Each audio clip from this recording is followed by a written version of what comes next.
So hello, my name is Angela Deavall and I am going to be licensed this October. I am a part of the Leytonstone churches and am part of the ministry and pastoral team there. I've been part of church life, or part of Christian church from birth, really. I was brought up in Sunday school, going to church 3 or 4 times a day. Of course, by the time I got to being a teenager, I didn't really want to do any of that. So had a few years away from church. Part of my my college life was at Westminster College in Oxford, where I was introduced to actually preaching in the college chapel. And I think that's possibly where it really began. As I've got older, I felt a deep feeling that God was calling me to do something special for God in my life. And it came to a point really where I couldn't ignore it anymore.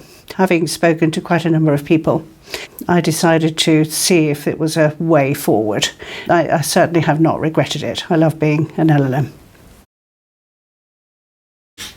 To be selected, it was actually during COVID. So the selection process was by Zoom.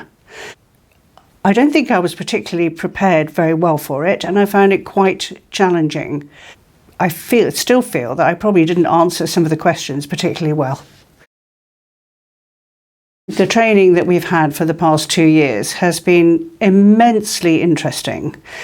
So useful for the work of being an LLM. During the whole of the 2 years, I've still been preaching in our churches, but I've learned so much academically and pastorally. The course has been fantastic. The modules are really, really interesting. But what I would say is that it is very challenging. You need to give it time. You really do need to give it time. You cannot just assume that being a part-time course for 2 years that it's all going to be easy, because it really is not. But for all that, the learning is immense. I think the highlights have been really that meeting a group of people with whom you can talk on a weekly basis about what you're preaching, or about God, which is really quite unusual.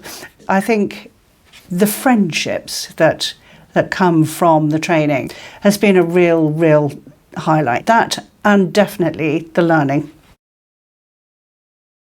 Our ministry team actually are looking for me to do some more funeral work in the benefice. I'm looking forward to that, but I also have been talking to my incumbent about possibly some more pastoral care and possibly chaplaincy going forward.